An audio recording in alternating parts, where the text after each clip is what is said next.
Pukul 2 dini hari, telepon dari seorang teman berdering. Ia bilang baru saja melihat suamiku di Bali, masuk ke restoran mewah La Perle Blue bersama wanita lain. Aku menoleh ke arah ruang kerja, tempat suamiku sedang melakukan rapat virtual. Lalu, dengan tenang, aku memesan tiket pesawat paling pagi. Pukul 2 dini hari, dering telepon dari Rina memecah keheningan. Ia mengatakan baru saja melihat suamiku, Baskara, merangkul pinggang wanita lain dan masuk ke restoran mewah La Perle Blue di Seminyak, Bali. Namun, saat aku menoleh ke ruang kerja, Baskara jelas-jelas sedang mengikuti konferensi video multinasional. Di layar laptopnya, tampak wajah beberapa direktur. Ia jelas ada di rumah, di Jakarta. Bagaimana mungkin ia bisa berada di Bali yang jaraknya ribuan kilometer pada saat yang bersamaan? Aku memutuskan untuk terbang ke Bali, untuk mencari tahu sendiri siapa sosok mustahil yang menyerupai suamiku itu. Namun, kebenaran yang kutemukan jauh lebih aneh dari yang pernah kubayangkan. Pukul 2.10 dini hari, dering ponsel menusuk heningnya kamar tidur Laksana Belati. Aku mengucek mata yang mengantuk dan meraba-raba nakas. Cahaya dari layar ponsel menyilaukan mataku. Peneleponnya adalah Rina. "Halo, Rin. Ada apa jam segini?" Kalimatku belum selesai ketika isak tangis yang tertahan meledak dari seberang telepon. "Ayu, aku tidak tahu harus bilang ini atau tidak, tapi kamu harus tahu."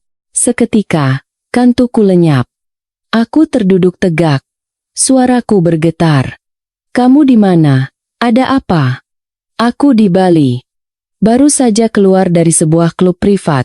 Suara Rina terdengar putus-putus, seolah berusaha menahan emosi. Aku lihat Baskara. Dia merangkul seorang wanita yang memakai gaun panjang merah anggur. Mereka sangat mesra, masuk ke restoran Prancis itu bersama-sama. Wanita itu, tubuhnya bagus sekali, rambutnya disanggul tinggi. Kelihatan sekali bukan orang biasa. Secara tak sadar, aku menoleh. Dari celah pintu kamar, cahaya dari ruang kerja suamiku merembes masuk. Cahaya yang hangat.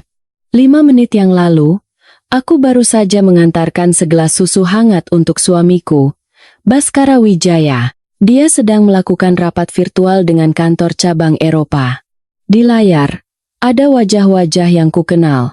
Pak Budi, Direktur Operasional, Bu Indah, Direktur Keuangan, dan bahkan Pak Dodi dari tim teknis. Aku menarik napas dalam-dalam. Suaraku terdengar luar biasa tenang. "Kirimkan lokasi persisnya. Aku akan pesan tiket pesawat sekarang." "Ayu, kamu tidak marah. Kenapa kamu bisa setenang itu?" Rina tampak terkejut dengan reaksiku. Aku menutup telepon tanpa menjawab. Baskara jelas-jelas sedang rapat di ruang kerjanya, tetapi pada saat yang sama muncul di Bali. Apa yang sebenarnya terjadi? Aku berjalan berjinjit ke depan pintu ruang kerja. Aku mengintip dari celah pintu. Baskara masih duduk di depan meja kerjanya.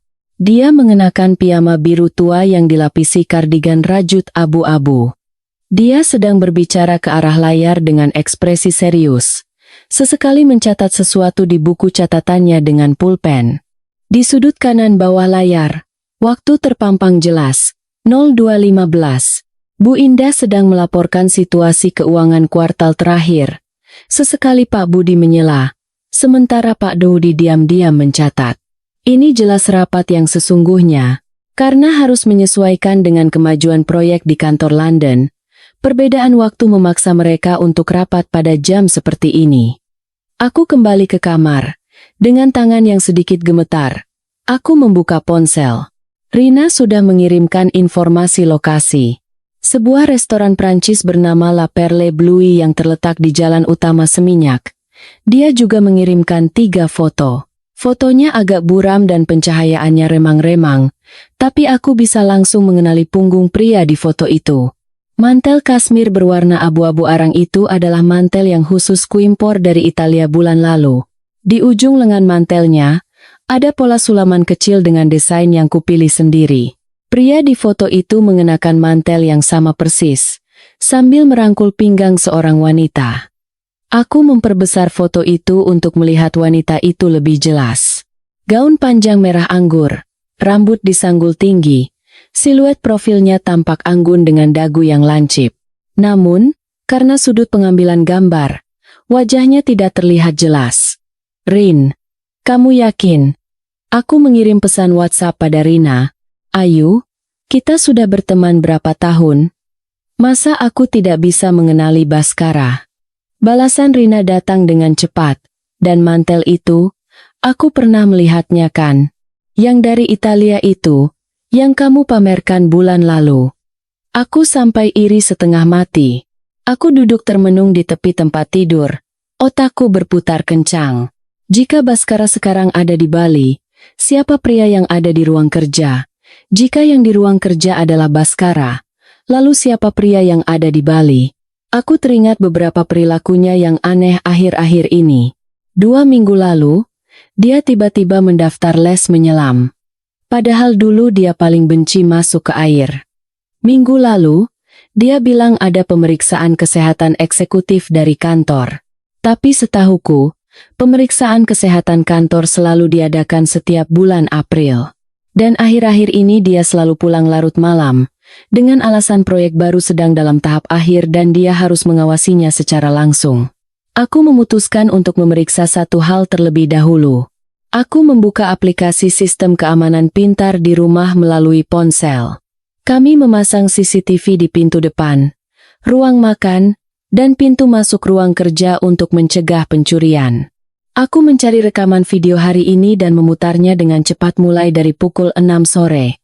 Di layar, Baskara pulang pukul 18.40, kami makan malam bersama pukul 19.30, dan dia masuk ke ruang kerja pukul 20.15, lalu tidak pernah keluar lagi. Lini masa CCTV sangat jelas. Tidak ada yang mencurigakan sama sekali. Namun waktu Rina melihatnya di Bali adalah sekitar pukul 10 malam. Dari Jakarta ke Bali, waktu penerbangan saja minimal 1,5 jam. Kecuali dia bisa teleportasi, secara waktu itu tidak mungkin. Aku mengamati rekaman CCTV sekali lagi dengan teliti. Tiba-tiba, sebuah detail menarik perhatianku. Saat Baskara pulang malam ini, di pergelangan tangan kirinya, dia mengenakan jam tangan Patek Philippe hadiah dariku. Jam tangan ini kubeli dengan susah payah pada ulang tahun pernikahan kami yang kelima. Dia selalu memakainya kemanapun dia pergi, tidak pernah dilepaskan. Aku memperbesar foto yang dikirim Rina dan mengamati pergelangan tangan pria itu. Fotonya memang sangat buram, tapi aku bisa samar-samar melihat ada jam tangan di pergelangan tangan kirinya. Desain rantai peraknya tampak persis seperti milik Baskara. Tidak mungkin, gumamku tak percaya. Ponselku bergetar lagi. Pesan baru dari Rina. Ayu, mereka sudah keluar dari restoran, naik Porsche Cayenne hitam, ke arah barat. Perlu kuikuti? Aku ragu sejenak, lalu membalas. Tidak usah Rin. Kamu kembali saja ke hotel dan istirahat. Biar aku yang urus masalah ini. Percayalah padaku. Sepertinya aku tahu apa yang harus kulakukan. Setelah selesai membalas, aku segera mencari tiket pesawat di internet. Penerbangan paling pagi ke Bali adalah pukul 07.20. Masih sempat jika aku memesan sekarang. Tanpa ragu sedikit pun, aku langsung membayarnya. Setelah menyelesaikan semua ini, aku kembali ke depan pintu ruang kerja. Rapat masih berlangsung. Bu Indah, laporan keuangan kuartal ini secara keseluruhan tidak ada masalah, tapi periode penagihan dari Inggris perlu dipercepat lagi. Suara Baskara terdengar jelas. Ini jelas suara Baskara. Aku sangat mengenalnya. Pacaran 3 tahun, menikah 5 tahun. Aku sudah mendengar suara ini ribuan kali. Dia punya kebiasaan memutar pulpen dengan tangan kanannya saat berbicara, sedikit mengerutkan kening saat berpikir, dan sedikit mencondongkan tubuh ke depan saat menekankan poin penting. Tapi, pria yang di Bali itu siapa? Aku kembali ke kamar dan membuka lemari pakaian Baskara. Mantel kasmir abu-abu arang itu tergantung dengan rapi di paling kiri, bahkan masih terbungkus plastik pelindung. Aku mengeluarkannya dan memeriksa ujung lengannya. Pola sulaman kecil itu utuh. Tidak ada bekas pemakaian sama sekali. Bahkan label harganya masih menempel. Tunggu. Tiba-tiba aku teringat sesuatu. Saat membeli mantel ini, aku membeli 2. Satu untuknya, dan satu lagi rencananya untuk adik sepupunya, Bima Prakoso. Bima 2 tahun lebih muda dari Baskara. Mereka tumbuh besar di bawah asuhan kakek yang sama, sehingga sangat mirip. Terutama dari belakang, nyaris tidak bisa dibedakan. Terlebih lagi, postur tubuh Bima juga mirip dengan Baskara. Jika memakai baju yang sama, tidak akan ada yang bisa membedakannya. Bulan lalu saat mantel itu datang, aku menerima keduanya. Satu kuberikan pada Baskara, dan yang satunya kusimpan di lemari kamar tamu. Rencananya akan kuberikan saat Bima datang ke Jakarta. Jika mantel ini masih utuh di lemari, berarti mantel yang dimiliki Bima. Aku segera mengambil ponsel dan memeriksa profil WhatsApp Bima. Kami memang tidak sering mengobrol, tapi saat lebaran kami selalu saling mengucapkan selamat. Aku membuka akun Instagramnya. Unggahan terbarunya adalah pukul 4 sore hari ini. Fotonya adalah pantai yang biru, dengan keterangan, akhirnya dapat libur setengah hari yang tenang. Angin laut benar-benar menyembuhkan. Lokasinya ditandai di Pantai Kuta, Bali. Aku menghela napas lega. Ternyata Bima. Rina pasti salah orang. Dia memang pernah bertemu Bima beberapa kali. Tapi karena kedua sepupu itu sangat mirip, dari belakang pasti tidak bisa dibedakan. Tepat saat aku hendak mengirim pesan pada Rina untuk menjelaskan, sebuah notifikasi berita muncul di ponselku. Pengusaha muda Bima Prakoso berbagi kiat sukses di KTT Investasi Singapura. Aku mengklik berita itu. Di dalamnya ada beberapa foto berkualitas tinggi. Di foto itu, Bima mengenakan setelan jas biru tua, berdiri di atas podium memberikan pidato dengan penuh semangat. Di spanduk latar belakang, tanggalnya tercetak jelas, 28 Desember, hari ini. Bima ada di Singapura. Bagaimana mungkin dia bisa berada di Bali pada saat yang sama? Kalau begitu, pria di Bali itu siapa? Rasa pusing yang hebat membuatku harus berpegangan pada tiang tempat tidur untuk duduk. Jika bukan Bima, siapa lagi?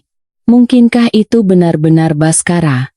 Tapi dia jelas-jelas sedang rapat di ruang kerja. Tiba-tiba sebuah pikiran melintas di benakku. Mungkinkah itu video yang sudah direkam sebelumnya?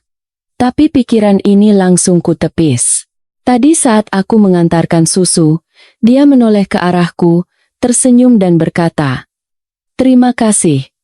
Sayang, kamu tidur duluan saja." Itu jelas interaksi langsung, bukan video rekaman. Selain itu, orang lain di rapat virtual itu juga berbicara secara langsung, membahas kemajuan proyek terbaru. Itu bukanlah konten yang bisa direkam sebelumnya. Aku mengenakan mantel tipis dan membuka lebar pintu ruang kerja. Baskara mengangkat kepala, menatapku dengan sedikit terkejut. "Kenapa? Belum tidur?" Para eksekutif di layar juga menoleh ke arahku.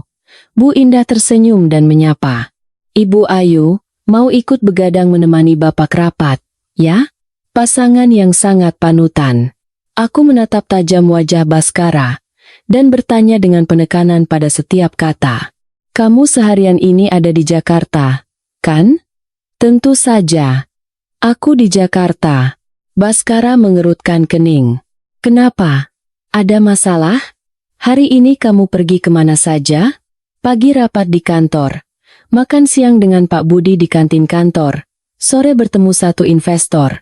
Lalu pulang sekitar jam 5 lewat." Dia menatapku dengan ekspresi bingung. "Ayu, sebenarnya ada apa?"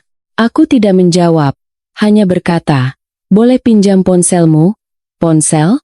Baskara terdiam sejenak, tapi kemudian menyerahkan ponselnya. "Kamu tahu kata sandinya." Aku membuka ponselnya dan memeriksa riwayat panggilan, percakapan WhatsApp, bahkan riwayat lokasi ponselnya. Semua data menunjukkan bahwa hari ini dia benar-benar berada di Jakarta. Tidak ada catatan pergi ke bandara, Tidak ada catatan pembelian tiket pesawat. Bapak, Ibu, maaf rapatnya saya potong sebentar. Aku berkata ke arah kamera. Bolehkah saya memastikan satu hal? Rapat malam ini dari awal sampai akhir. Apakah benar Pak Baskara sendiri yang berpartisipasi?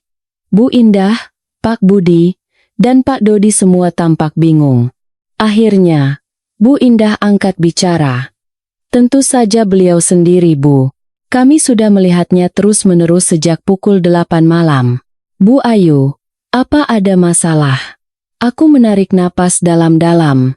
Tidak ada. Maaf sudah mengganggu. Silakan lanjutkan rapatnya. Aku menutup pintu ruang kerja dan bersandar di dinding koridor. Seluruh tenagaku seakan terkuras habis. Aku kembali ke kamar dan membuka lagi foto-foto yang dikirim Rina.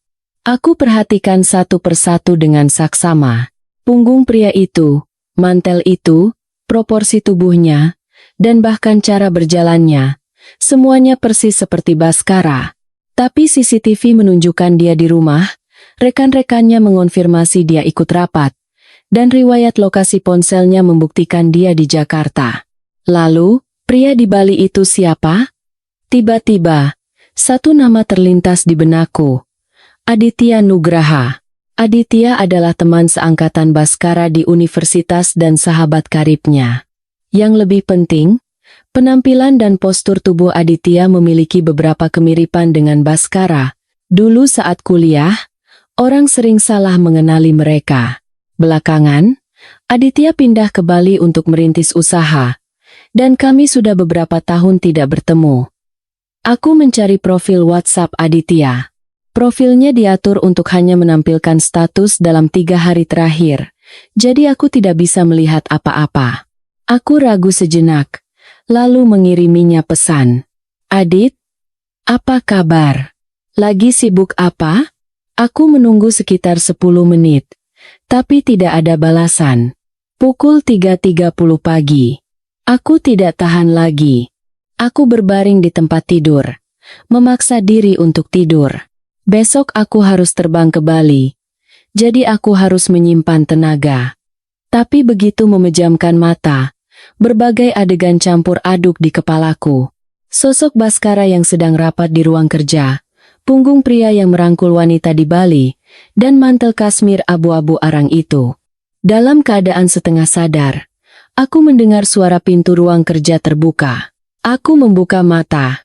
Aku melihat Baskara masuk ke kamar tidur. Gerakannya sangat pelan, takut membangunkanku. Rapatnya sudah selesai? Suaraku agak serak. Iya, baru saja selesai. Dia duduk di tepi tempat tidur dan menyentuh dahiku. Kamu aneh hari ini. Sakit? Tidak, hanya saja. Aku berhenti sejenak, lalu berkata, aku mimpi buruk. Mimpi apa? Mimpi tentangmu. Aku menatap lurus ke matanya. Mimpi kamu bersama wanita lain di Bali. Baskara tertawa. Konyol. Mana mungkin aku begitu? Di mataku, selamanya hanya ada kamu. Saat mengatakan ini, tatapan matanya jernih dan tegas, tanpa keraguan sedikit pun. Inilah pria yang kukenal selama 8 tahun, kupacari selama 3 tahun, dan kuhabiskan hidup bersamanya selama 5 tahun. Aku sangat mengenalnya. Tapi, telepon dari Rina dan foto-foto itu. Apa sebenarnya yang terjadi? Keesokan paginya, pukul 5.30. Alarm berbunyi tepat waktu. Aku bangun dengan tenang. Baskara masih tertidur lelap. Aku meninggalkan catatan di nakas. Rina ada sedikit masalah di Bali. Aku ke sana sebentar. Malam nanti pulang. Aku mengemas barang seperlunya dan diam-diam meninggalkan rumah. Dalam perjalanan ke bandara, sebuah pesan WhatsApp masuk dari Rina. Ayu, kamu benar-benar datang? Semalam aku pikir-pikir lagi. Sepertinya aku salah lihat. Waktu itu kan cahayanya remang-remang. Aku sudah di taksi menuju bandara. Aku membalas. Kalaupun salah lihat tidak apa-apa. Anggap saja sekalian liburan ke Bali. Baiklah kalau begitu. Nanti aku jemput di bandara. Pesawat lepas landas tepat waktu, Dan 1,5 jam kemudian, aku tiba di Bandara Internasional Ngurah Rai. Begitu keluar dari terminal, angin laut yang hangat dan lembab, sangat berbeda dari udara Jakarta yang kering dan panas, menyapu wajahku. Rina sudah menunggu di gerbang kedatangan. Dia tampak sangat lelah, matanya sedikit merah dengan lingkaran hitam yang tebal. Ayu. Dia mendekat dan memelukku erat. Maaf ya, sepertinya aku benar-benar salah lihat. Jadi merepotkanmu datang ke sini. Tidak apa-apa. Kita cari tempat duduk dulu. Ceritakan detail kejadian semalam. Kami mencari tempat di sebuah kafe dekat bandara. Rina memesan latte, tapi tidak meminumnya seteguk pun, hanya menatap cangkirnya dengan tatapan kosong. Semalam setelah makan malam dengan klien, aku keluar sekitar jam 9:30. Dia mulai mengingat perlahan. Awalnya aku mau langsung kembali ke kamar untuk istirahat. Tapi saat melewati La Perle Blue, aku kebetulan melihat seorang pria membantu seorang wanita turun dari mobil. Punggung pria itu sangat mirip dengan Baskara. Aku sampai terpaku di tempat. Kamu yakin melihatnya turun dari mobil? Tanyaku. Yakin. Mobilnya Porsche Cayenne hitam. Pria itu dengan sangat sopan membukakan pintu mobil untuk wanita itu, merangkul pinggangnya, dan masuk ke restoran. Wanita itu mengenakan gaun panjang merah anggur. Tubuhnya sangat bagus, dan rambutnya ditata sangat rapi. Aku mengeluarkan ponsel dan menunjukkan foto yang dikirim Rina semalam. Orang ini, kan? Iya, benar. Rina mengangguk mantap. Waktu itu aku langsung memotretnya. Lihat, mantel ini, yang kamu belikan? Aku menatap foto itu dengan saksama. Memang benar mantel kasmir abu-abu arang itu. Sulaman di ujung lengannya terlihat samar-samar. Tapi foto itu hanya memperlihatkan punggung dan profil samping. Bagian depan sama sekali tidak terlihat. Setelah itu, aku mau masuk untuk memastikan. Tapi La Perle Blue itu restoran khusus anggota. Jadi aku tidak bisa masuk. Akhirnya aku menunggu di luar sekitar 40 menit. Lalu mereka berdua keluar dan pergi dengan mobil. Aku mencoba mengikuti. Rina menunduk. Tapi aku takut ketahuan kalau terlalu dekat. Dan aku juga tidak yakin apakah aku benar-benar salah lihat atau tidak. Aku menyesap kopiku, lalu bertanya. Kamu ingat plat nomor mobilnya? Sebagian. Angka depannya 12. Belakangnya antara 6870 atau 6827, aku tidak ingat persis. Rina memeriksa catatan di ponselnya. Katamu mereka pergi ke arah barat. Iya, aku lihat mobilnya mengarah ke sana. Aku membuka Google Maps dan memeriksa rute ke arah barat dari La Perle Blue. Di sepanjang jalan itu, ada beberapa hotel mewah dan kompleks villa tepi pantai. Jika itu benar-benar Baskara. Di mana dia menginap? Rin, kamu ke Bali kali ini untuk urusan pekerjaan? Iya. Ada rapat tahunan kantor untuk wilayah selatan. Acaranya 4 hari. Aku tiba 2 hari yang lalu. Rencananya kemarin setelah rapat mau jalan-jalan. Tapi malah begini. Mungkin kamu memang salah lihat. Jangan terlalu menyalahkan diri sendiri.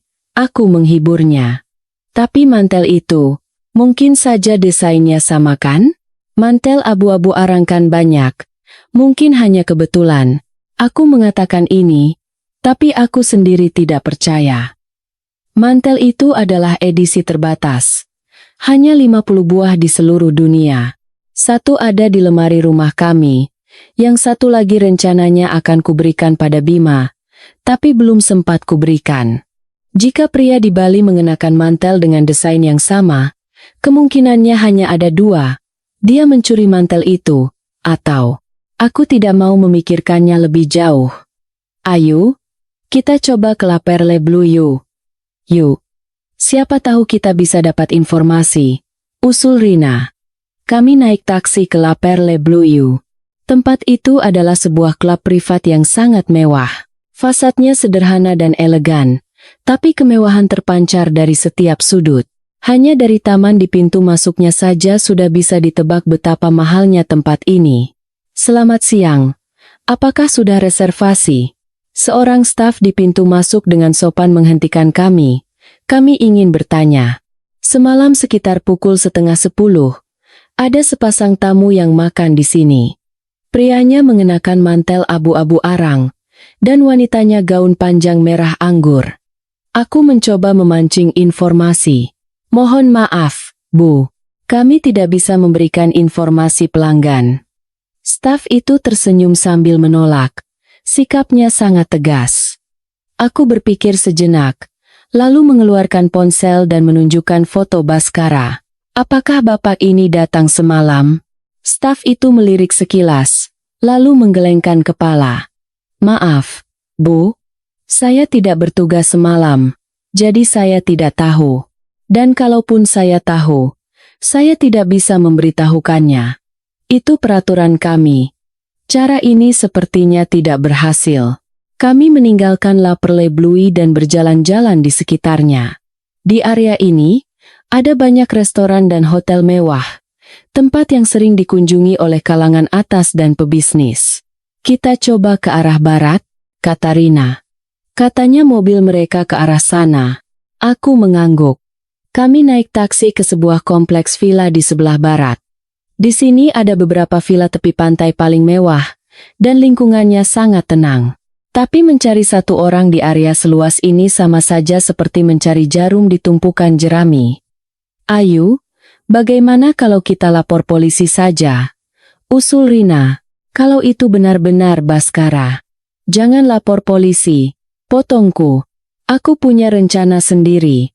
Sebenarnya aku tidak punya rencana apa-apa. Tapi instingku mengatakan bahwa masalah ini tidak sesederhana kelihatannya.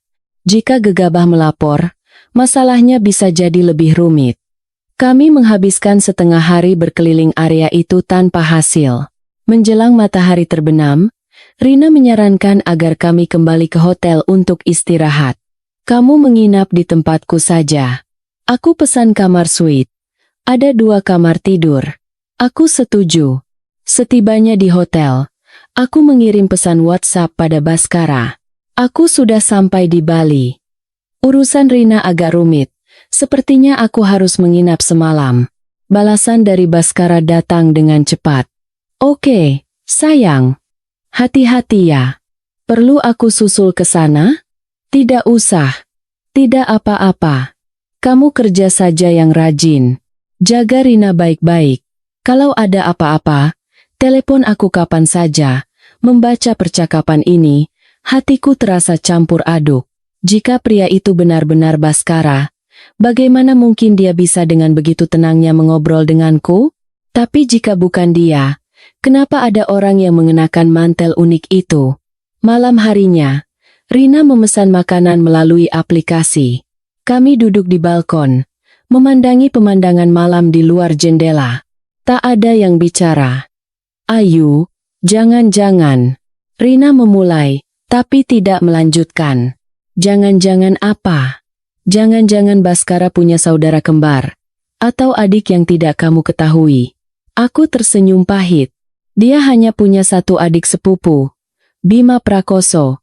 Tidak punya saudara kandung. Dan sepupunya itu kemarin ada acara di Singapura. Aku lihat di berita. Aneh sekali kalau begitu. Rina mengerutkan kening. Aku bersumpah. Aku tidak salah lihat. Punggungnya, postur tubuhnya, dan mantel itu. Persis seperti Baskara. Tiba-tiba sebuah pertanyaan muncul di benakku. Rin, waktu kamu ambil foto, kamu lihat wajah wanitanya dengan jelas? Tidak. Dia terus menunduk, dan rambutnya menutupi separuh wajahnya. Aku hanya lihat badannya sangat bagus, kulitnya putih, dan auranya elegan. Kira-kira umurnya berapa? Dari postur dan pakaiannya, sepertinya tidak lebih dari 30 tahun. Kelihatan sangat muda dan terawat. Malam semakin larut. Rina sudah tertidur, tapi aku sama sekali tidak bisa tidur. Aku berdiri di balkon, memandangi laut yang gelap di kejauhan. Pikiranku seperti benang kusut. Tiba-tiba ponselku berdering. Nomor dengan kode area lokal yang tidak dikenal. Halo? Dengan Ibu Ayu Lestari, suara di seberang adalah suara pria. Terdengar familiar, tapi aku tidak bisa langsung mengingat siapa. Iya, betul. Ini siapa ya? Saya Aditya Nugraha. Jantungku berdebar kencang. Adit, tadi pagi saya kirim pesan, baru dibaca ya? Kata Aditya. Saya lihat lokasi ibu di Bali. Kebetulan saya juga di sini. Mau bertemu dan mengobrol sebentar, jantungku berdebar semakin kencang. Kamu juga di Bali? Iya. Ada proyek yang sedang saya kerjakan di sini. Tidak sangka Ibu Ayu juga di sini. Iya. Saya di daerah Seminyak. Kamu di mana? Saya di daerah Canggu. Tidak jauh dari sana. Besok ada waktu? Saya traktir makan siang. Boleh. Baiklah. Setelah menutup telepon, jantungku masih terus berdebar. Aditya ada di Bali, dan di daerah Canggu pula, sangat dekat dari La Perleblui. Mungkinkah? Tidak. Tidak mungkin. Aditya adalah sahabat karib Baskara.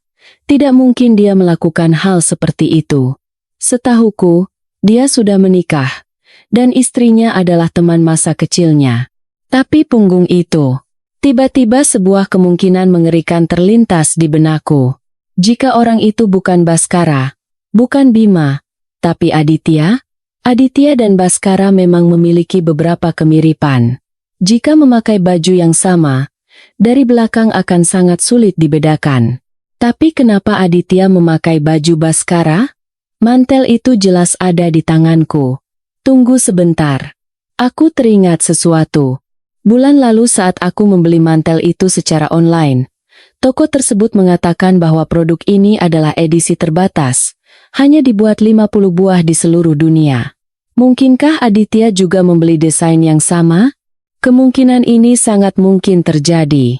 Aditya dan Baskara adalah teman lama. Selera mereka bisa saja mirip sehingga menyukai mantel yang sama. Jika begitu, berarti orang yang dilihat Rina adalah Aditya, bukan Baskara. Dengan begitu, semuanya menjadi masuk akal. Mengapa pria itu ada di Bali sementara Baskara di Jakarta? Mengapa mereka mengenakan mantel dengan desain yang sama? Dan mengapa punggung mereka begitu mirip? Setelah berpikir sampai di situ, aku menghela napas panjang. Sarafku yang tegang akhirnya sedikit mengendur. Keesokan siangnya, aku bertemu dengan Aditya di sebuah restoran seafood. Aditya masih seperti dulu, ceria, tampan, dan senyumnya ramah. Dia mengenakan kemeja polo putih dan celana katun haki, tampak sedikit lebih kurus dan lebih gelap dari terakhir kali aku melihatnya. Bu Ayu, lama tidak bertemu. Dia mengulurkan tangan terlebih dahulu. Baskara, apa kabar? Baik. Kabarnya baik. Aku menyambut tangannya. Kamu sendiri bagaimana? Istrimu baik-baik saja? Senyum Aditya membeku sesaat, lalu kembali seperti semula. Kami sudah bercerai 6 bulan yang lalu. Aku terdiam di tempat. Apa? Kenapa? Perbedaan karakter. Mungkin, kami berpisah baik-baik, kata Aditya dengan tenang. Aku belum cerita pada Baskara. Tidak mau membuatnya khawatir. Aku tidak tahu harus berkata apa. Suasana menjadi canggung. Pelayan datang membawa menu, dan kami memesan makanan. Setelah pelayan pergi, Aditya bertanya, "Ke Bali kali ini untuk liburan?" Bisa dibilang begitu. Bersama teman. Aku ragu sejenak, lalu memutuskan untuk bertanya langsung. Adit, boleh aku tanya sesuatu? Tentu. Tanya saja. Aku mengeluarkan ponsel dan menunjukkan foto itu. 2 hari yang lalu, sekitar jam setengah 10 malam, kamu ada di La Perleblui.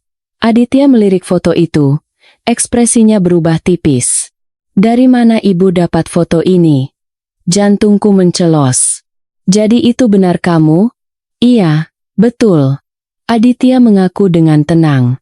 Malam itu saya ada di La Perleblui, menjamu klien penting. Kenapa? Wanita itu siapa? Partner yang sangat penting. Aditya menatapku dan berkata, Bu Ayu, jangan-jangan ada salah paham? Aku menarik napas dalam-dalam. Hari itu kamu pakai mantel abu-abu arang, kan? Iya. Aditya mengangguk. Kenapa? Mantel itu kamu beli di mana? Online. Merek Italia. Sepertinya. Dia berpikir sejenak. Apa ya namanya? Lupa. Tapi harganya cukup mahal. Itu adalah merek yang sama persis dengan tempatku membeli mantel untuk Baskara. Kenapa kamu membeli mantel itu? Tanyaku menyelidik. Desainnya bagus. Dan hari itu saya harus bertemu klien penting. Jadi ingin berpakaian lebih formal. Bu Ayu, sebenarnya apa yang ingin ibu tanyakan? Aku menjelaskan secara singkat situasi yang dilihat Rina. Aditya tertawa setelah mendengarnya. Jadi teman ibu mengira saya adalah Baskara. Begitu? Punggungmu katanya sangat mirip dengan suamiku. Bisa jadi. Saya dan Baskara kan memang agak mirip. Dulu di kampus juga sering salah dikenali. Ibu Ayu kan tahu sendiri. Dan selera kami berdua mirip. Jadi bisa saja membeli baju yang sama. Perkataannya sangat masuk akal. Tapi di dalam hatiku masih ada sesuatu yang mengganjal. Kalau begitu, boleh tahu siapa wanita itu? Aditya ragu sejenak. Dia investor yang sangat penting. Ini rahasia bisnis. Jadi agak sulit saya ceritakan detailnya. Tapi saya jamin, saya dan dia murni hubungan bisnis. Tapi, Bu Ayu, percayalah pada saya. Aditya menatapku dengan serius. Saya dan Baskara sudah seperti saudara. Tidak mungkin saya melakukan sesuatu yang menyakiti Baskara. Setelah makan siang, Aditya mengantarku kembali ke hotel. Di dalam mobil, dia memulai pembicaraan. Sebenarnya ada tujuan lain saya datang ke Bali kali ini. Tujuan apa? Saya berencana berinvestasi di bisnis resort di sini. Kemungkinan akan tinggal lama di Bali. Dia memandangi pohon-pohon kelapa di luar jendela. Ritme hidup di Jakarta terlalu cepat. Saya ingin ganti suasana. Mencari sedikit ketenangan. Lalu pekerjaanmu yang dulu? Sudah saya tinggalkan, kata Aditya. Sekarang saya mau coba sendiri. Melakukan sesuatu yang benar-benar saya minati. Aku teringat perkataannya tentang perceraian, dan bertanya dengan hati-hati. Kamu dan mantan istrimu, benar-benar tidak ada kemungkinan untuk kembali? Aditya terdiam sejenak. Beberapa hal tidak bisa diputar kembali hanya karena kita menginginkannya. Kami bersama selama 12 tahun, tapi pada akhirnya kami sadar bahwa apa yang kami inginkan sangat berbeda. Daripada bertahan dalam penderitaan, lebih baik melepaskan dengan baik-baik. Saat mengatakan ini, nada suaranya tenang, tapi aku bisa merasakan kepahitan di dalam hatinya. Kalau butuh bantuan, kapan saja bilang pada kami, kataku tulus. Terima kasih Bu, Aditya tersenyum. Oh ya, tolong jangan beritahu Baskara dulu tentang ini. Nanti kalau urusan di sini sudah stabil, saya mau cerita langsung padanya. Baiklah. Setibanya di hotel, Rina belum kembali. Dia pergi untuk acara gathering kantornya. Aku duduk sendirian di kamar, merenungkan kembali percakapanku dengan Aditya. Perkataannya semua terdengar logis, tapi entah kenapa aku merasa ada yang aneh. Aku tidak bisa menjelaskannya, tapi rasanya seperti aku melewatkan petunjuk penting. Aku mengeluarkan foto itu lagi dan memeriksanya dengan teliti. Pria di foto itu jelas Aditya. Poin itu sekarang bisa dipastikan. Tapi siapa wanita itu? Aditya bilang dia investor penting dan hubungannya murni bisnis. Tapi jika hanya hubungan bisnis, mengapa dia merangkul pinggangnya? Dan mengapa mereka terlihat begitu mesra? Aku terus memperbesar foto itu, mencoba melihat wajah wanita itu. Tapi sudut dan pencahayaan yang buruk membuatku hanya bisa melihat profil samping yang buram. Ponselku berdering. Panggilan dari Baskara. Sayang, sudah selesai? Suaranya terdengar ceria. Iya, baru selesai makan siang. Urusan Rina bagaimana? Hampir selesai. Aku ragu sejenak. Mas, aku mau tanya sesuatu. Apa? Terakhir kali kamu bertemu Aditya kapan, Adit? Baskara berpikir sejenak. Sekitar 4 bulan yang lalu. Dia ada perjalanan dinas ke Jakarta. Kami makan bersama. Tiba-tiba kenapa tanya dia? Tidak apa-apa, hanya penasaran. Dia baik-baik saja kan kabarnya? Katanya dia sudah keluar dari pekerjaannya? Iya. Kamu tahu. Bulan lalu dia telepon aku, cerita, kata Baskara. Katanya mau merintis usaha di Bali. Diajak main ke sana kalau ada kesempatan. Jantungku berdebar kencang. Dia tidak bilang usaha apa spesifiknya? Sepertinya berhubungan dengan resor atau hotel. Aku tidak tanya detail. Kenapa? Tidak apa-apa. Aku mengalihkan pembicaraan. Kantor lagi sibuk? Lumayan. Proyek di Inggris agak rumit, jadi harus lebih fokus. Kami mengobrol beberapa menit lagi, lalu menutup telepon. Selama 2 hari berikutnya, aku terus berkeliling Bali. Di permukaan, aku seolah-olah berlibur bersama Rina, tapi sebenarnya aku diam-diam melakukan penyelidikan. Aku beberapa kali pergi ke La Perle Blue, tapi tidak ada hasil. Keamanan di sana sangat ketat, dan bagaimanapun caraku memancing, aku tidak bisa mendapatkan informasi yang berguna. Aku juga mengunjungi beberapa hotel di dekat Canggu, berpura-pura mencari seseorang dan mendeskripsikan ciri-ciri wanita itu, tapi tidak ada yang melihatnya. Pada hari ketiga sore, rapat Rina selesai. Dia harus kembali ke Jakarta. Ayu, kamu pulang bareng aku saja, katanya. Sepertinya aku memang salah lihat. Jangan terlalu dipikirkan. Oke.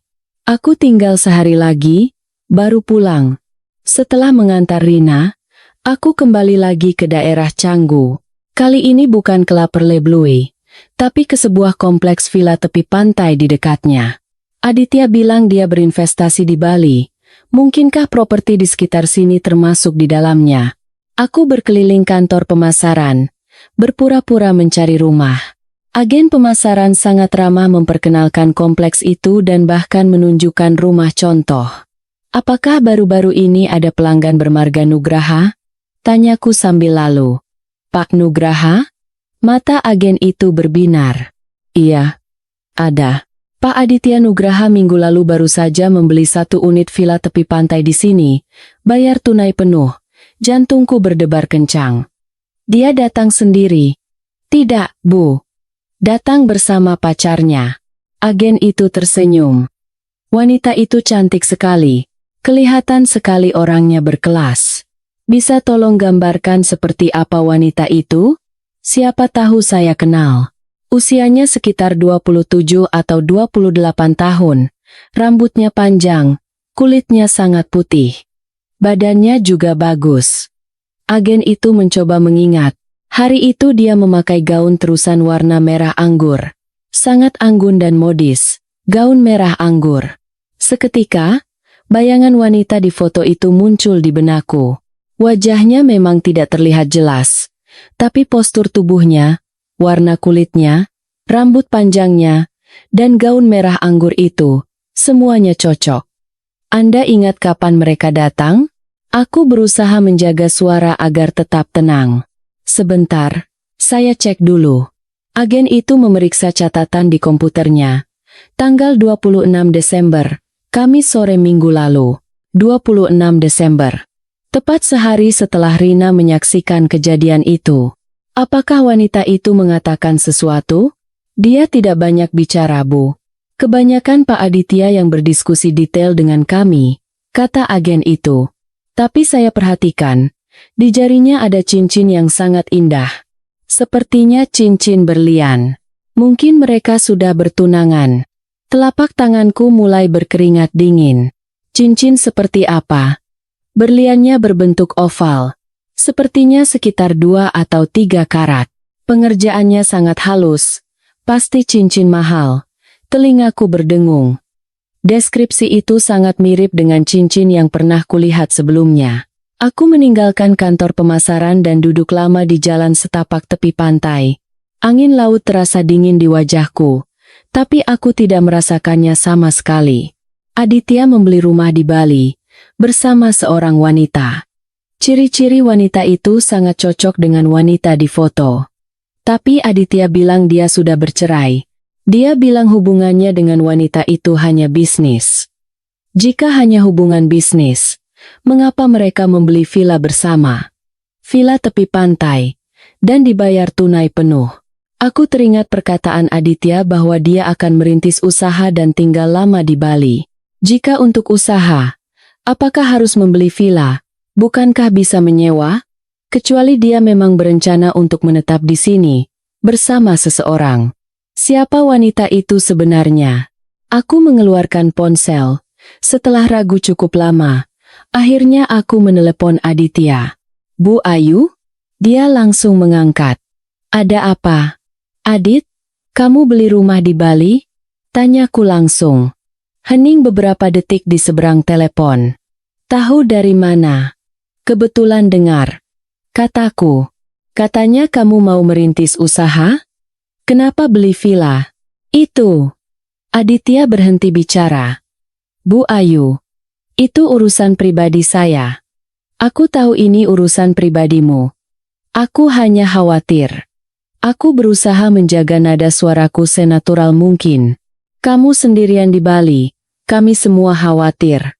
Saya tidak sendirian. Setelah mengatakan itu, Aditya sepertinya sadar telah salah bicara, dan buru-buru menambahkan, maksud saya sudah punya beberapa teman di sini, jadi tidak kesepian. Wanita yang pergi melihat rumah bersamamu itu.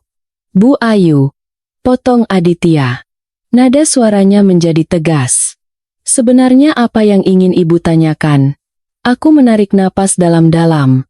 Aku hanya ingin tahu apakah kamu baik-baik saja, atau butuh bantuan. Saya baik-baik saja. Sangat baik. Nada suara Aditya melunak. Terima kasih atas perhatiannya. Tapi ada beberapa hal yang belum bisa saya ceritakan sekarang. Nanti kalau waktunya sudah tepat, saya akan cerita langsung pada ibu dan Baskara. Baiklah. Aku tidak bertanya lebih jauh. Jaga diri baik-baik. Setelah menutup telepon, aku bersandar di pagar jalan setapak, menatap kosong ke laut lepas. Reaksi Aditya sangat aneh. Jika dia benar-benar membeli rumah secara wajar, mengapa dia harus menyembunyikannya? Jika wanita itu hanya teman biasa, mengapa dia tidak bisa berterus terang, kecuali dia menyembunyikan rahasia yang tidak bisa diungkapkan? Dan rahasia itu, kemungkinan besar berhubungan dengan Baskara. Menjelang malam, aku kembali ke hotel. Begitu masuk kamar, ponselku berdering. Nomor lokal. Selamat malam. Dengan Ibu Ayu Lestari, suara di seberang adalah suara wanita. Iya, betul. Siapa ya? Saya manajer humas dari La Perle Blue. Saya dengar ibu terus mencari informasi tentang kejadian 2 malam yang lalu. Jantungku mencelos. Iya, ada beberapa hal yang ingin saya ketahui. Mohon maaf Bu. Sesuai peraturan kami tidak bisa membocorkan privasi pelanggan. Tapi karena ibu terus mencari tahu, saya hanya ingin memberikan sedikit saran. Wanita itu merendahkan suaranya. Terkadang, tidak mengetahui beberapa hal justru lebih baik. Apa maksud Anda? Silakan ibu pertimbangkan sendiri. Orang itu menutup telepon setelah mengatakan itu. Aku memegang ponsel, diliputi firasat buruk yang kuat. Apa arti telepon ini? Apa yang ingin dia sampaikan padaku? Aku mencoba menelepon kembali, tapi nomornya sudah tidak aktif. Aku duduk di tepi tempat tidur. Pikiranku kacau balau. Semua petunjuk mengarah pada satu kemungkinan. Aditya menyembunyikan sesuatu, dan rahasia itu berhubungan dengan wanita misterius itu. Tapi mengapa staf La Perle Blue sengaja menelepon dan memberiku saran? Dia bilang, terkadang, tidak mengetahui beberapa hal justru lebih baik. Apa artinya ini? Tiba-tiba, sebuah kemungkinan terlintas di benakku.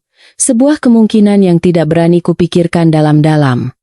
Mungkinkah wanita itu adalah selingkuhan Baskara? Tidak, tidak mungkin. Baskara bukan orang seperti itu. Aku sangat mengenalnya. Dia selalu baik padaku, tidak pernah sekalipun berbohong. Apalagi bertemu wanita lain di belakangku. Tapi semua bukti mengarah ke satu arah. Mantel itu, punggung itu, wanita misterius itu, dan reaksi aneh Aditya. Aku tidak mau memikirkannya lagi. Malam itu aku sama sekali tidak bisa tidur. Aku berbaring di tempat tidur, gelisah. Pikiranku penuh dengan berbagai spekulasi dan keraguan. Pukul 3 pagi. Aku tidak tahan lagi. Aku bangun, mengenakan mantel, dan pergi ke balkon untuk mencari udara segar. Malam di Bali sangat indah. Bintang-bintang gemerlapan, dan suara ombak dari kejauhan terdengar lembut dan menenangkan. Tapi aku sama sekali tidak berminat menikmatinya. Tiba-tiba ponselku bergetar. Pesan WhatsApp dari Baskara. Kenapa belum tidur? Aku terdiam sejenak. Kok tahu aku belum tidur? Balasku. Terasa saja.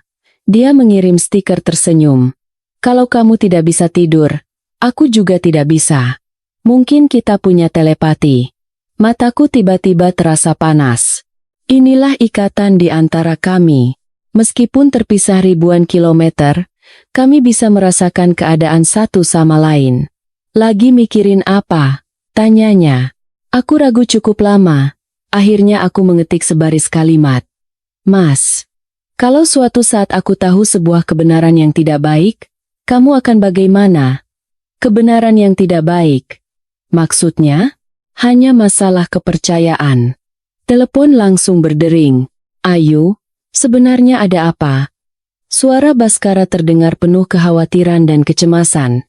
Ada masalah di Bali? Mendengar suaranya, air mataku akhirnya tumpah. Mas, aku takut. Takut apa? Takut kehilanganmu.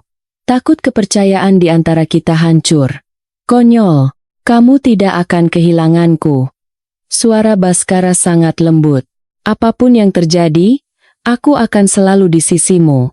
Kalau ada sesuatu yang mengganggumu, katakan padaku. Kita hadapi bersama. Kalau, maksudku kalau. Aku terisak. Kalau suatu saat aku meragukanmu, kamu akan marah. Tidak akan marah. Aku akan sedih. Baskara menghela napas. Sedih karena kenapa kamu tidak bertanya langsung padaku dan malah memendamnya sendirian. Ayu, kita sudah bersama berapa lama? Kamu tahu aku orangnya seperti apa. Apapun yang terjadi, aku tidak akan membohongimu. Aku tahu. Kalau begitu, istirahatlah. Besok kalau kamu pulang, aku jemput di bandara. Setelah menutup telepon, hatiku sedikit lebih tenang.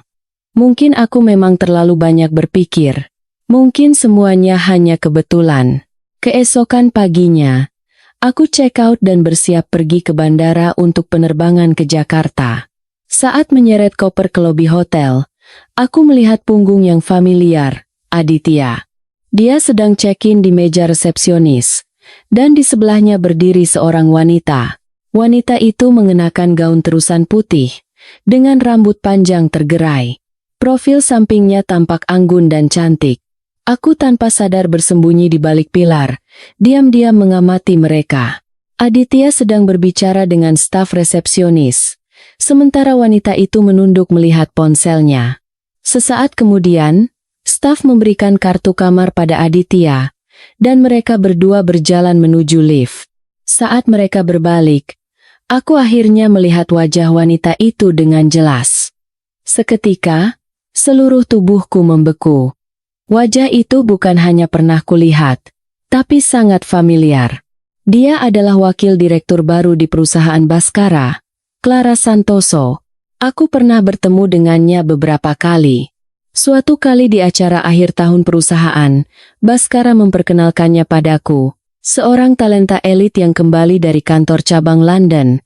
Kemampuannya sangat luar biasa sehingga dipercaya memegang jabatan penting di kantor pusat. Aku ingat hari itu di acara akhir tahun. Clara mengenakan gaun bludru hitam. Dia sangat berkelas, dan perilakunya anggun. Baskara sangat memujinya, mengatakan bahwa dia adalah sumber daya kunci untuk perkembangan perusahaan di masa depan. Tapi bagaimana mungkin aku bisa membayangkan dia bersama Aditya? Terlebih lagi, mereka terlihat sangat akrab. Begitu mereka masuk lift, aku hanya bisa berdiri terpaku, pikiranku kosong. Aku segera mengeluarkan ponsel dan memeriksa kembali foto buram itu. Meskipun bagian depan tidak terlihat di foto, sekarang aku yakin, wanita bergaun panjang merah anggur itu adalah Clara Santoso. Kenapa dia bisa bersama Aditya? Apa hubungan mereka? Yang lebih penting, jika yang berada di La Perle Blue malam itu adalah Aditya dan Clara, mengapa Rina bisa salah lihat? Aditya memang memiliki beberapa kemiripan dengan Bhaskara, tapi ada perbedaan yang jelas di antara mereka. Terutama bagi orang yang sudah kenal lama. Tidak mungkin salah, mungkinkah? Tiba-tiba, mantel kasmir abu-abu arang itu terlintas di benakku. Aditya bilang dia juga membeli desain yang sama dan memakainya malam itu. Tapi, mungkinkah yang dia pakai bukanlah miliknya, melainkan milik Bhaskara? Tidak, tidak mungkin. Mantel Bhaskara ada di lemari rumah, dan aku sudah memeriksanya sendiri. Dan CCTV menunjukkan Bhaskara berada di rumah sepanjang malam itu, tidak pernah keluar. Tapi kalau begitu, bagaimana menjelaskan semua ini? Ponselku tiba-tiba bergetar. Sebuah pesan teks dari nomor tak dikenal. Ibu Ayu Lestari, jika Anda ingin tahu kebenarannya, datanglah ke Mercusuar Putih di Tanah Lot malam ini pukul 8. Datang sendiri. Aku menatap pesan ini. Jari-jariku bergetar. Siapa yang mengirim ini? Apa yang mereka ketahui? Aku melihat sekeliling, mencoba mencari orang yang mencurigakan. Tapi lobi ramai dengan orang lalu lalang. Aku sama sekali tidak tahu siapa yang diam-diam mengamatiku. Penerbanganku pukul 3 sore. Sekarang baru pukul 9 pagi. Masih ada waktu. Aku memutuskan untuk tidak kembali ke Jakarta dulu. Aku harus mencari tahu apa yang sebenarnya terjadi. Aku check-in kembali dan meminta kamar dengan pemandangan laut. Setelah meletakkan barang, aku duduk di dekat jendela, menatap kosong ke laut lepas. Aku mulai menyusun semua petunjuk di kepalaku. Bhaskara ada di Jakarta. Poin ini bisa dipastikan. Aditya ada di Bali. Clara juga ada di Bali. Hubungan mereka terlihat sangat akrab. Tapi apa hubungannya denganku? Mengapa aku terseret ke dalam masalah ini? Dan pesan teks itu. Siapa pengirimnya? Bagaimana dia tahu aku sedang menyelidiki masalah ini? Kebenaran apa yang ingin dia sampaikan padaku? Semakin kupikirkan, semakin terasa bahwa masalah ini tidak sederhana. Di baliknya, pasti ada rahasia yang tidak kuketahui sama sekali. Waktu terus berjalan. Aku terus duduk di dekat jendela, menunggu malam tiba. Pukul 5 sore, Bhaskara menelepon. Sayang, belum naik pesawat? Aku cek informasi penerbangan. Pesawat yang kamu pesan sudah berangkat. Aku terdiam sejenak. Aku ganti jadwal mendadak. Pesawat besok. Kenapa? Rina ada masalah lagi? Iya. Jadi aku temani dia sehari lagi. Saat berbohong, hatiku terasa campur aduk. Ini adalah kebohongan pertamaku pada Bhaskara. Dulu, tidak pernah sekalipun. Oke. Hati-hati ya. Perlu aku susul ke sana untuk menemanimu? Tidak usah. Tidak apa-apa. Kamu kerja saja yang rajin. Setelah menutup telepon, aku bersandar di sofa dan memejamkan mata. Aku tidak tahu apa yang akan terjadi malam ini. Tapi aku harus pergi ke mercusuar itu. Aku harus tahu kebenarannya. Pukul 7.30 malam. Langit sudah benar-benar gelap.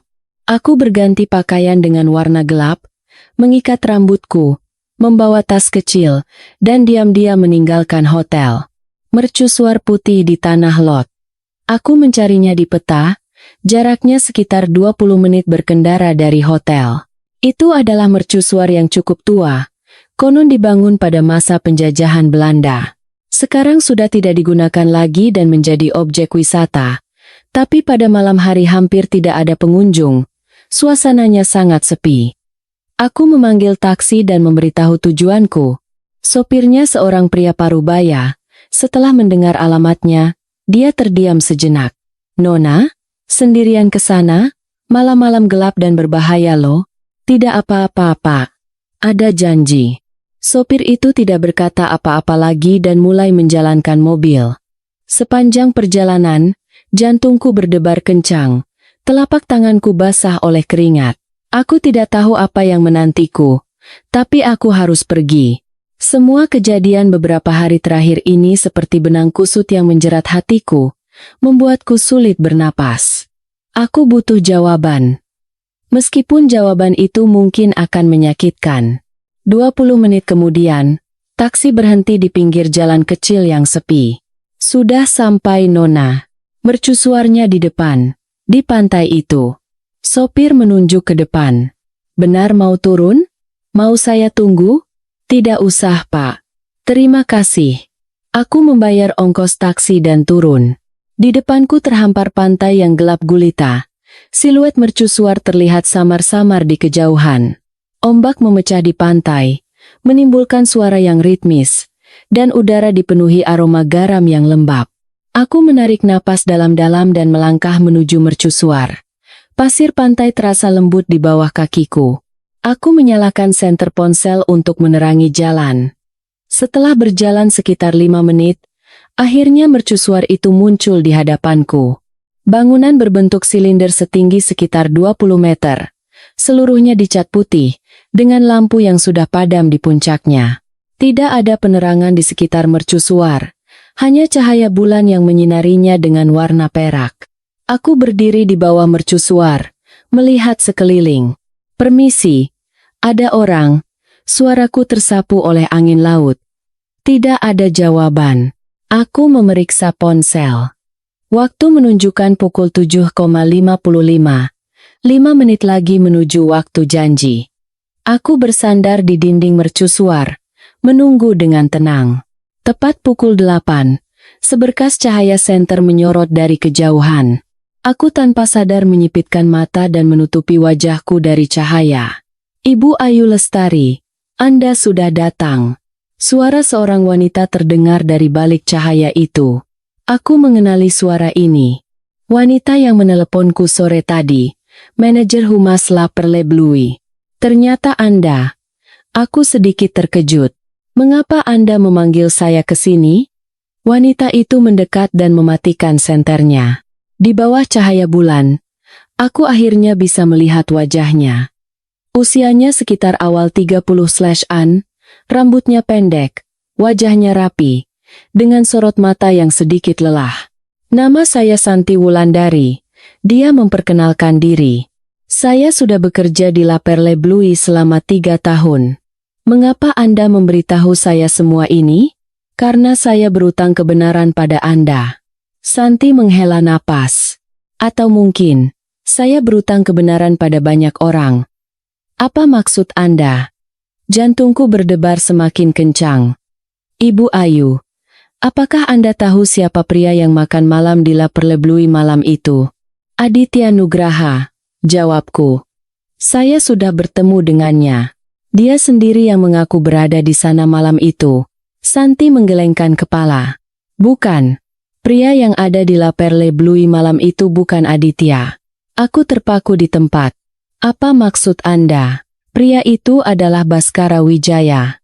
Santi menatap lurus ke mataku, mengucapkan setiap kata dengan penekanan. Suami Anda, Baskara. Aku merasa seperti ditampar keras. Pikiranku menjadi kosong. Tidak mungkin. Suaraku bergetar. Malam itu dia ada di rumah. Di Jakarta. Dia sedang rapat virtual. Saya melihatnya sendiri. Yang Anda lihat hanyalah apa yang ingin dia perlihatkan pada Anda, kata Santi. Ibu Ayu, apakah Anda tidak pernah berpikir bahwa rapat virtual itu bisa direkam sebelumnya? Saya mengantarkan susu untuknya, dan dia berbicara dengan saya. Aku hampir berteriak. Itu jelas interaksi langsung. Apakah Anda yakin itu benar-benar dia? Nada suara Santi tenang. Atau hanya seseorang yang mirip dengannya? Pikiranku menjadi kacau.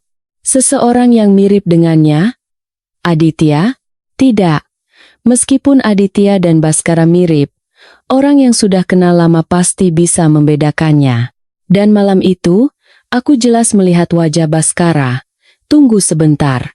Aku mencoba mengingat kembali situasi malam itu dengan detail.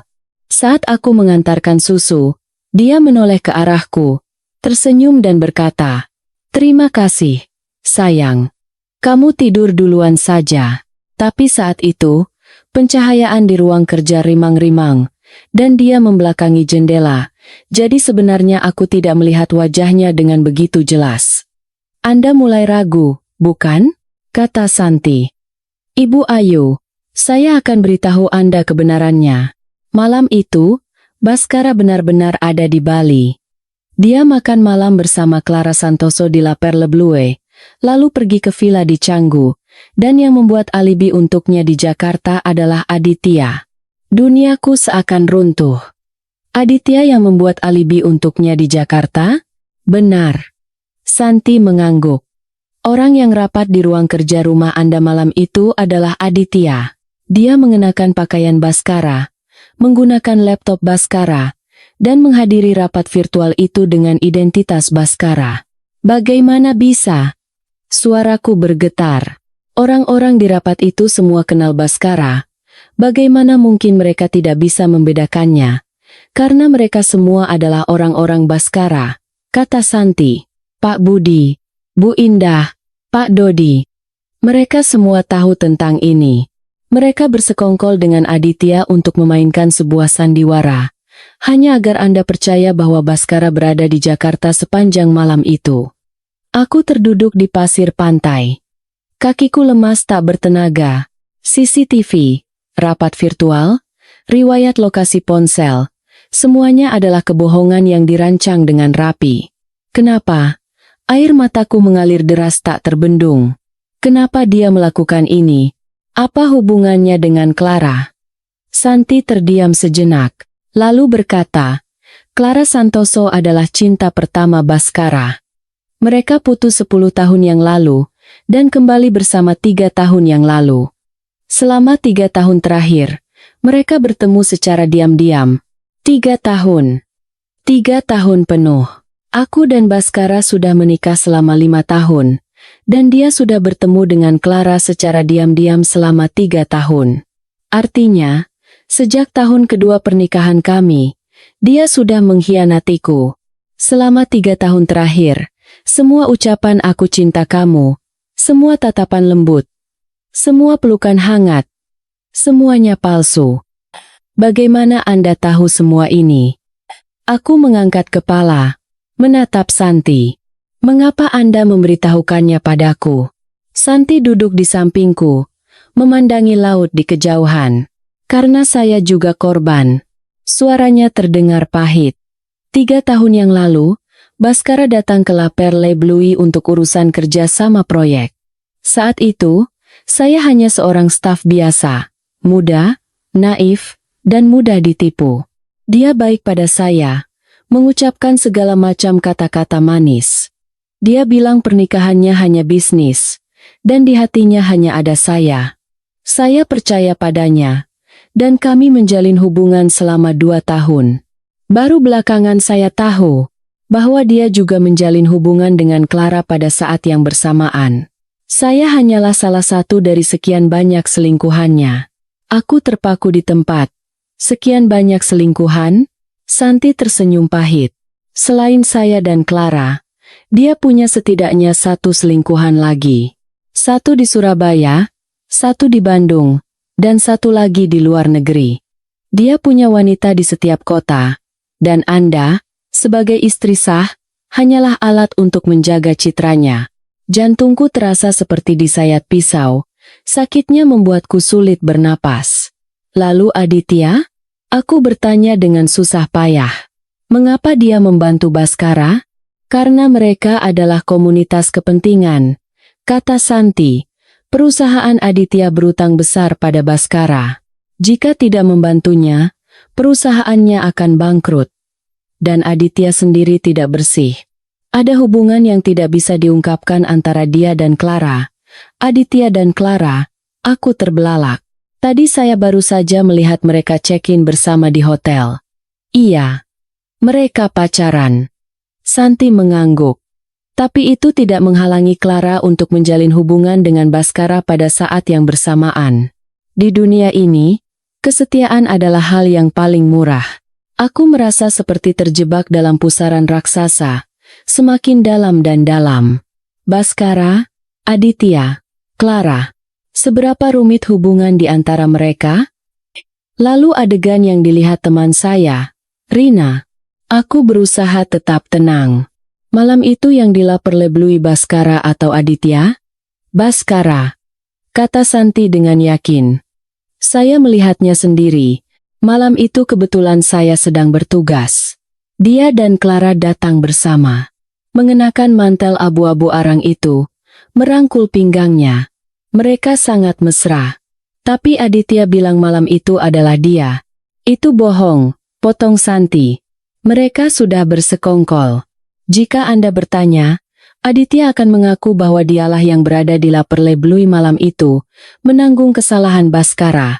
Toh, mereka berdua agak mirip, dan jika memakai baju yang sama, orang awam akan sulit membedakannya. Terlebih lagi, Aditya memang membeli rumah di Bali dan pergi melihatnya bersama Clara. Jadi kalaupun Anda terus menyelidiki, Anda hanya akan menemukan hubungan Aditya dan Clara, dan tidak akan mencurigai Baskara. Aku akhirnya mengerti semuanya. Ini adalah jebakan yang dirancang dengan rapi. Baskara menggunakan Aditya sebagai pengganti untuk membuat alibi di Jakarta, dan jika ketahuan, Aditya akan maju dan mengaku bahwa dialah yang berada di Bali malam itu, menanggung kesalahannya. Dengan begitu, kebenaran akan selamanya terkubur.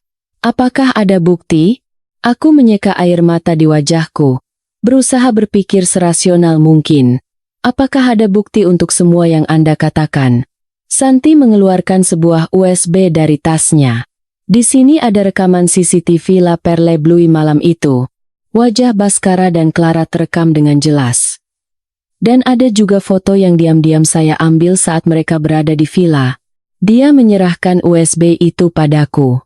Selain itu, ada juga riwayat percakapan Baskara dengan saya selama 3 tahun terakhir, bukti transfer, dan foto-foto dengan selingkuhan lainnya. Cukup untuk menghancurkannya secara sosial.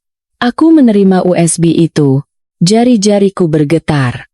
Mengapa Anda membantuku? Membantu Anda berarti membantu diri saya sendiri. Santi berdiri dan membersihkan pasir di roknya. Saya ditipu olehnya selama 2 tahun, kehilangan masa muda yang paling berharga. Sekarang, saya hanya ingin dia membayar semua perbuatannya. Tapi kekuatan saya sendiri lemah. Karena itu, saya membutuhkan Anda. Dia menatapku. Tatapan matanya penuh harapan. Ibu Ayu Lestari, apakah Anda bersedia bersama saya untuk membongkar kedok pria brengsek ini? Aku menggenggam erat USB itu dan berdiri. Saya butuh waktu untuk mencerna semua ini. Saya mengerti. Santi mengangguk. Tapi saya harap Anda bisa memutuskan secepatnya. Baskara sedang mempersiapkan investasi proyek yang sangat besar. Jika skandal ini meledak pada saat ini, itu akan menjadi pukulan telak baginya. Dia mengeluarkan sebuah kartu nama dari sakunya dan memberikannya padaku. Ini nomor kontak saya. Hubungi saya jika sudah memutuskan. Aku menerima kartu nama itu. Santi berbalik dan pergi. Aku berdiri sendirian di bawah mercusuar, menyaksikan punggungnya menghilang di telan kegelapan. Angin laut bertiup. Rasa asinnya bercampur dengan air mata di wajahku. Aku tidak tahu berapa lama aku berdiri di sana. Mungkin 10 menit, mungkin 1 jam. Pikiranku kacau balau. Berbagai adegan silih berganti. Hari pertama kami bertemu. Dia tersenyum mendekatiku. Sinar matahari menyinari tubuhnya. Dia seperti pangeran yang keluar dari lukisan. Kencan pertama kami. Dia menggandeng tanganku, berjalan di sepanjang jalan, dan berjanji akan menjagaku seumur hidup. Hari pernikahan kami, di depan semua orang, dia mencium keningku dan berkata bahwa aku adalah keberuntungan terbesar dalam hidupnya. Selama bertahun-tahun, dia sangat baik padaku. perhatian, lembut, dan tidak pernah sekalipun membuatku sedih. Aku percaya kami akan hidup bahagia selamanya. Tapi sekarang, semuanya hancur berkeping-keping. Pria yang kucintai itu tidak pernah ada. Dia hanyalah seorang penipu bertopeng. Dengan kelembutan palsu, dia menciptakan sebuah kebohongan besar dan memenjarakanku di dalamnya selama 5 tahun. Saat kembali ke hotel, sudah pukul 11 malam. Begitu masuk kamar, aku langsung mencolokkan USB itu ke laptop. Di dalam USB, ada beberapa folder yang tersusun rapi berdasarkan kategori. Aku membuka folder pertama, rekaman CCTV La Perle Blue. Gambarnya sangat jelas. Stempel waktunya menunjukkan 25 Desember, pukul 21.37. Sebuah Porsche hitam berhenti di depan restoran. Seorang pria turun dari kursi pengemudi, berjalan ke sisi penumpang, dan membukakan pintu untuk seorang wanita. Pria itu mengenakan mantel abu-abu arang. Wanita itu gaun panjang merah anggur. Saat pria itu berbalik, kamera menangkap wajahnya dengan jelas. Baskara. Tidak diragukan lagi. Itulah pria yang telah kukenal selama 8 tahun. Kucintai selama 8 tahun. Tanganku mulai bergetar. Air mataku tumpah lagi. Aku terus menonton video itu.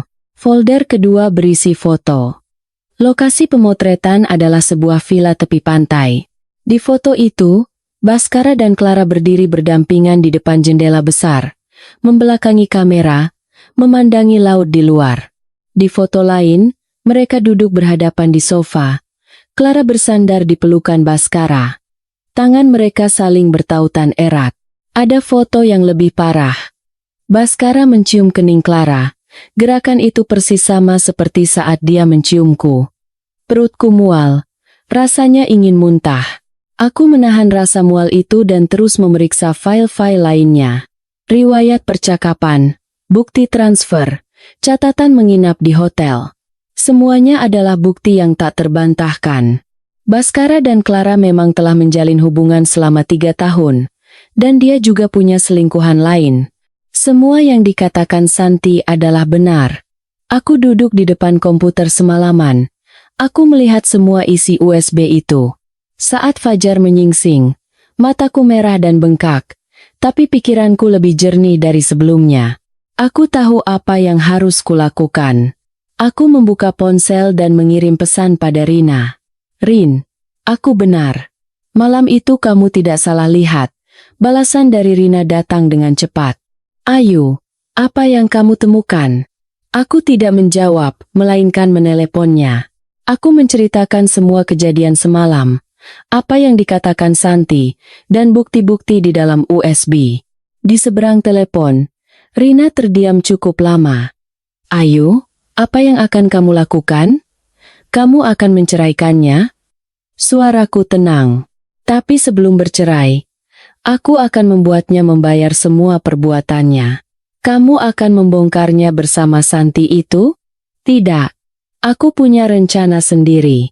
Aku berdiri dan berjalan ke jendela. Memandangi langit yang mulai terang, aku berkata, Rin, bisa tolong bantu aku? Katakan saja. Tolong cari tahu tentang proyek penggalangan dana investasi yang sedang dikerjakan perusahaan Baskara. Aku perlu tahu waktu dan jumlah spesifiknya. Tidak masalah. Aku punya beberapa teman di industri investasi. Aku bisa cari tahu. Terima kasih, Rin. Ayu, apapun yang kamu lakukan, aku mendukungmu. Suara Rina terdengar tegas. Brengsek itu tidak pantas menjadi suamimu. Setelah menutup telepon, aku mulai mengemasi barang-barangku.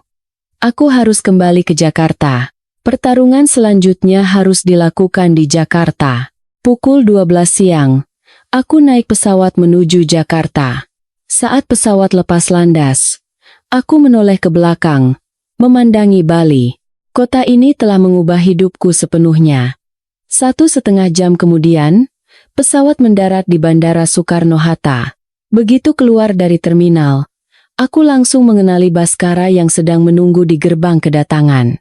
Dia mengenakan mantel biru tua yang familiar. Di tangannya ada seikat mawar merah. dan di wajahnya terpasang senyum lembut. "Sayang, kamu pasti lelah." Dia mendekat dan mencoba memelukku. Aku tanpa sadar mundur selangkah. "Kenapa?" Senyum Baskara membeku sesaat. "Ayu, kamu sakit?" "Tidak, hanya saja." Aku memaksakan senyum. "Lama di pesawat, jadi agak lelah.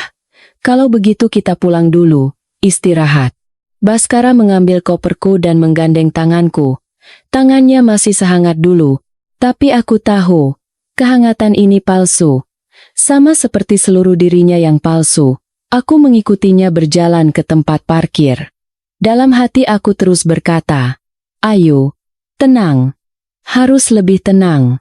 Belum saatnya meledak. Tunggu saat yang paling tepat. Baru berikan pukulan telak." Setelah pulang, aku berpura-pura tidak terjadi apa-apa.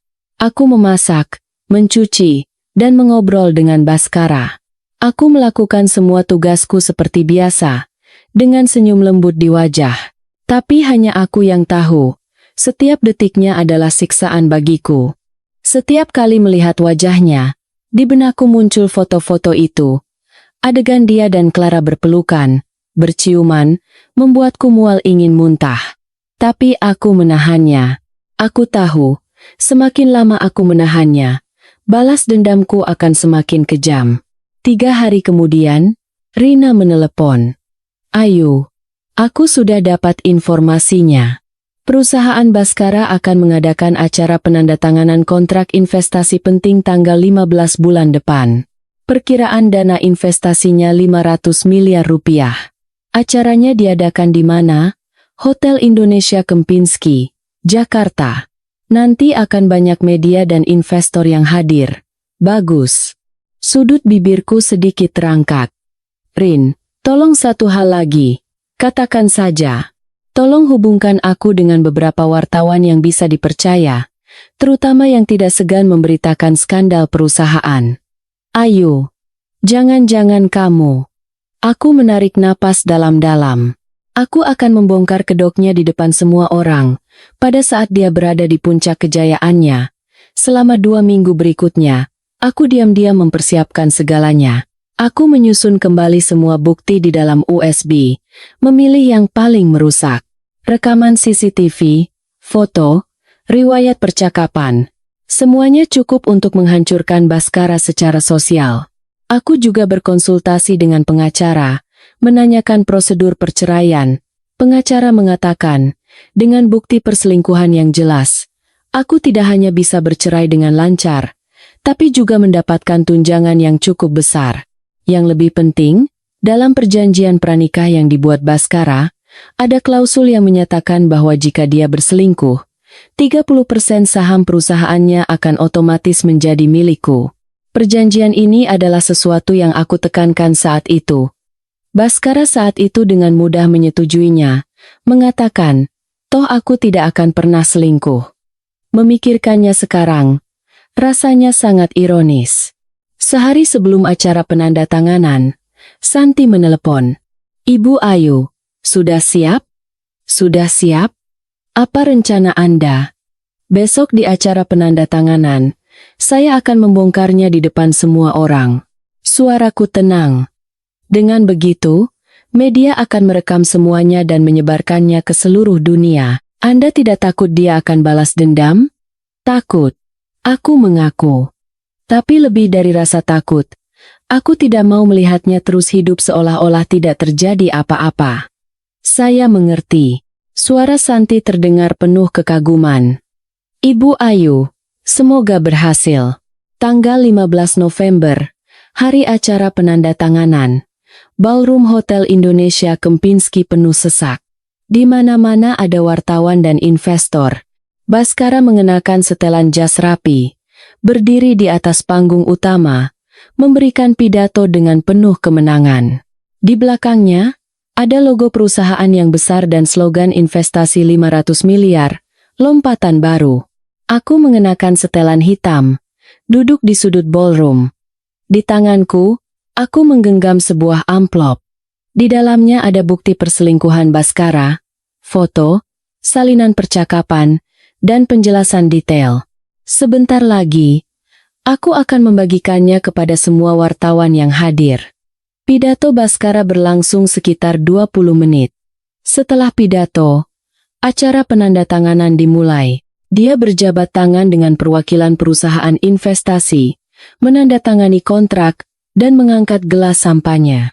Kilatan kamera menyala tak henti-hentinya. Para wartawan sibuk mengambil foto untuk mengabadikan momen itu. Tepat saat itu, aku berdiri. Pak Baskara. Selamat ya. Suaraku tidak keras, tapi seketika ballroom menjadi hening. Semua orang menoleh ke arahku. Wajah Baskara sedikit menegang, tapi dia segera kembali tenang. Ayu, kok kamu di sini? Dia tersenyum mendekatiku, mencoba menggandeng tanganku. Hari sepenting ini, tentu saja aku harus datang mendukung suamiku. Aku menepis tangannya, tersenyum tipis. Tapi sebelum mengucapkan selamat, ada sesuatu yang ingin saya bagikan pada kalian semua. Aku membuka amplop dan membagikan materi di dalamnya satu persatu kepada para wartawan. Ini apa? Tanya seorang wartawan penasaran. Sisi lain dari Bapak Baskara Wijaya. Suaraku tenang, tapi setiap katanya tajam seperti pisau. Seperti yang kita semua tahu, Pak Baskara adalah seorang elit bisnis, panutan pengusaha sukses. Tapi ada yang tidak kalian ketahui. Dia juga seorang brengsek yang hobi selingkuh.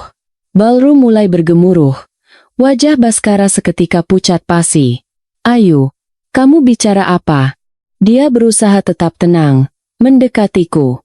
Sepertinya ada salah paham. Salah paham? Aku tertawa dingin, menunjuk materi di tangan para wartawan. Kalau begitu, foto-foto ini juga palsu? Riwayat percakapan ini juga palsu? Kamu dan Clara Santoso berbisik mesra di Villa Bali. Itu juga salah paham? Wajah Baskara semakin menegang. Dia sepertinya tidak menyangka aku punya bukti-bukti ini. Ayo, kita bicara di rumah ya? Dia merendahkan suaranya, mencoba menarikku ke samping. Jangan di sini. Kenapa? Aku menepis tangannya. Suaraku semakin keras. Waktu kamu bertemu wanita-wanita di luar, kamu tidak takut? Waktu kamu membohongiku, kamu tidak takut? Para wartawan sudah mulai mengambil foto dengan gila-gilaan. Kilatan kamera tak henti-hentinya menyala. Perwakilan perusahaan investasi saling pandang dengan ekspresi tidak enak. Investasi ini sepertinya akan batal.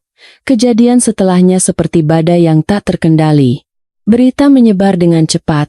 Elit bisnis Baskara Wijaya selingkuh. Istri bongkar di depan umum menjadi berita utama di mana-mana. Perusahaan investasi, setelah melihat bukti-bukti itu, langsung membatalkan kerjasama di tempat. Investasi 500 miliar rupiah itu lenyap begitu saja. Saham perusahaan Baskara anjlok. Para mitra bisnis berlomba-lomba menjauh. Dan aku menjadi topik pembicaraan di seluruh negeri. Ada yang menuduhku tidak memikirkan kepentingan perusahaan dan menghancurkannya. Ada yang memujiku karena berani membongkar kedok pria brengsek. Tapi apapun kata dunia, aku tidak peduli. Yang kuinginkan hanyalah keadilan. 3 hari setelah acara penandatanganan, aku secara resmi mengajukan gugatan cerai ke pengadilan. Berkat tumpukan bukti perselingkuhan itu, pengadilan dengan cepat mengabulkan gugatan cerai. Sesuai perjanjian pranikah, 30% saham perusahaan Baskara menjadi milikku. Selain itu aku juga menerima ganti rugi moral yang cukup besar. Saat menerima surat putusan, aku akhirnya bisa menghela napas lega. Mimpi buruk ini akhirnya berakhir. Minggu pertama setelah bercerai, aku menjual semua 30% saham itu.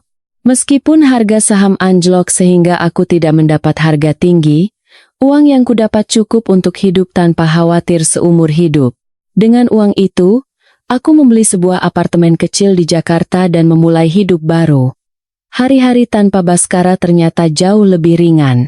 Aku tidak perlu lagi cemas karena kebohongannya.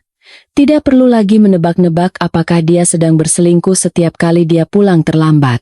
Aku bisa tidur sampai siang, makan makanan favoritku, dan melakukan apapun yang kuinginkan. 3 bulan kemudian, aku bekerja di sebuah perusahaan desain. Gajinya tidak besar, tapi setiap hari terasa berarti. Rekan-rekanku tidak tahu masa laluku, mereka memperlakukanku seperti karyawan baru biasa. Aku pun senang memulai hidup yang benar-benar baru dari awal. Suatu hari saat pulang kerja, aku bertemu Aditya di depan apartemenku. Dia terlihat jauh lebih kuyu dari 3 bulan yang lalu. Matanya cekung, wajahnya penuh kelelahan. Bu Ayu, panggilnya. Bisa bicara sebentar? Aku berhenti dan menatapnya. Mau bicara apa? Aditya terdiam sejenak. Lalu berkata, maaf, malam itu di rumah Anda. Yang berpura-pura menjadi Baskara adalah saya. Saya telah membohongi Anda. Aku tahu. Nada suaraku tenang. Lalu, saya hanya ingin meminta maaf secara langsung. Aditya menunduk. Seharusnya saya tidak membantu Baskara. Meskipun saya tahu dia orang seperti apa. Seharusnya saya memberitahu Anda lebih awal. Tapi kamu tidak melakukannya. Iya, saya tidak melakukannya. Aditya tersenyum pahit. Mungkin karena itu sekarang saya sedang menerima hukumannya. Aku tidak berkata apa-apa. Hanya menatapnya dalam diam. Bu Ayu, tolong maafkan saya. Aditya mengangkat kepala. Tatapan matanya penuh permohonan. Saya tahu saya salah. Tapi, Aditya, potongku. Kamu tidak butuh maaf dariku. Yang kamu butuhkan adalah introspeksi diri dan memulai hidup baru sebagai orang yang lebih baik. Setelah mengatakan itu, aku berbalik dan pergi. Dari belakang, aku mendengar suara helaan napas panjang Aditya. Tapi aku tidak menoleh. 1 tahun kemudian, pada suatu hari di musim semi, aku bertemu dengan seorang pria tak dikenal di kafe di bawah kantorku. Dia mengenakan kemeja putih kasual, kacamata berbingkai hitam, penampilannya sangat tenang dan intelektual. Permisi, apa kursi ini kosong? Tanyanya, menunjuk kursi di seberangku. Tidak. Silakan. Dia duduk, memesan secangkir americano, lalu membuka laptopnya dan mulai bekerja. Kami sibuk dengan urusan masing-masing, tanpa bicara. Sesaat kemudian, dia tiba-tiba mengangkat kepala dan menatapku. Anda terlihat sedang tidak baik-baik saja. Oh ya? Aku sedikit terkejut. Hanya sedang banyak pikiran. Terkadang terlalu banyak berpikir justru membuat diri sendiri semakin lelah, katanya sambil tersenyum. Bagaimana kalau mencoba melepaskan masa lalu dan menikmati saat ini? Aku terdiam sejenak, lalu ikut tersenyum. Anda benar. Hari itu kami mengobrol cukup lama.